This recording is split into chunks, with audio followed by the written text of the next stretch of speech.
In a street fight, the number one goal when I'm still on my feet in terms of survival is don't get knocked out, right? Don't get knocked out. Punches happen from a distance at which the fist can easily reach the face, head, or body.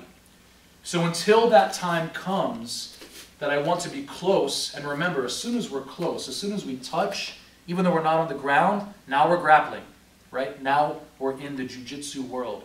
Hickson Gracie once said that the ground is like an ocean, and in that ocean, he's the shark.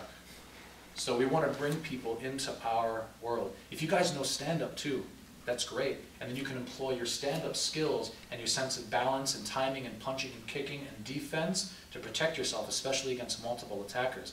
But if there's a situation where perhaps someone is that much bigger and stronger, where your punches are not going to be as effective, or their punches are going to be very effective, and you can't take the chance that getting hit with just one is going to finish you off, maybe you want to close the distance. Maybe you want to get a little closer and control them from here. Because the reality is from here, even if Nathan were to throw a little punch, it doesn't do much. It's an annoyance and it's inconvenient and it stings a little, but it's certainly not as damaging as right here where he can wind up and accelerate his force and his mass, right, into me in a damaging way. What to speak of the area of the head or the area of the body that causes lack of consciousness, right? If I get hit here in the face by whatever, this is a problem because now I can't fight at all.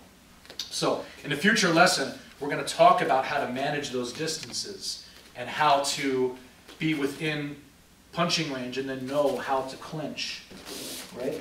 We're going to talk about how to know that we're in kicking range and defend ourselves by staying away until it's time to close the distance. But right now, we're going to talk about what would happen if the distance was already closed, and that is called the clinch. The clinch means that I have one hand wrapped around the back, and the other hand holds the wrist, and it pulls across his lower back so that I get his hips a little bit forward, right? What I want to do with my feet is my back foot is relatively close to him. My back foot is relatively close to him, and my front foot is like a triangle. Look, here, here, and this is the point of the triangle.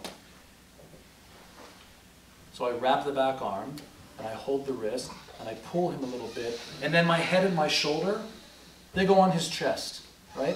And I don't bend over too much so I'm low here, so maybe I catch these shots in the face. I want to make myself inconvenient to punch, so I stand tall, and I put my head on his chest, and I put my shoulder over here on his chest.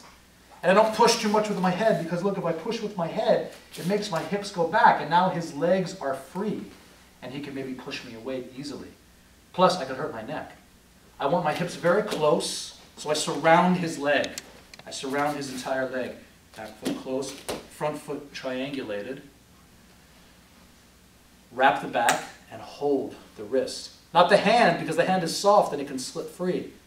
And not this way, because then look, when he starts to move the hips away, there's not enough tension on the pulling hand. So the wrist slips free. So the front hand always holds the back. The front hand always holds the back. And my feet surround him. This foot's close. This foot's triangulated. And I'm tall with my hips close. Don't be like this. Be like this. Tall with your head on the chest and on the shoulder. And the idea here is that I want to hang my weight through my hips and my feet.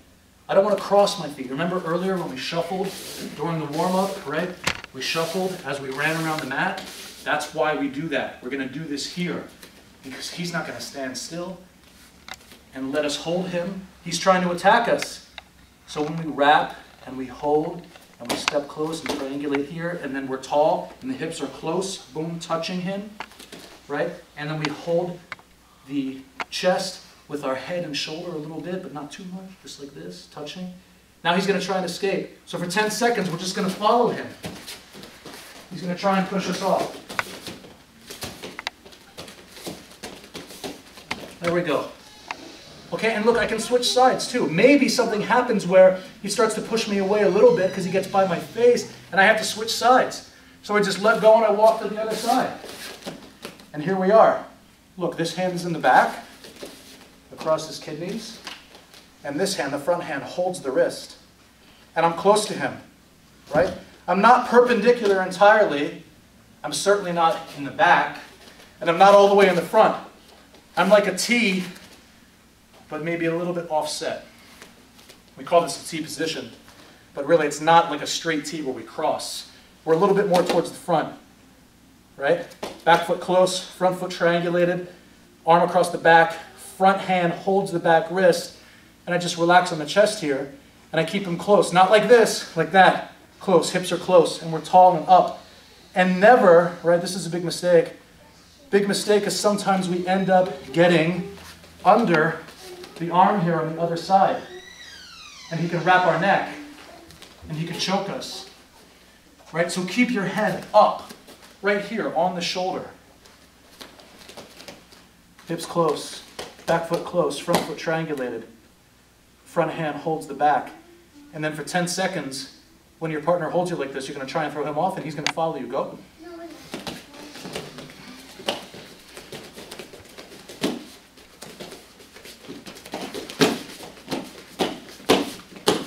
Okay, makes sense? There we go. That's the drill.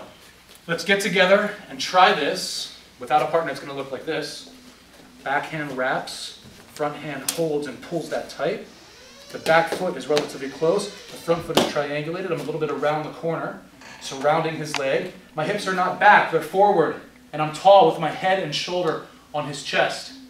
And then he's going to try and throw me off, but I hang on, whatever. If I need to switch sides, right, I just let go and I walk to the other side.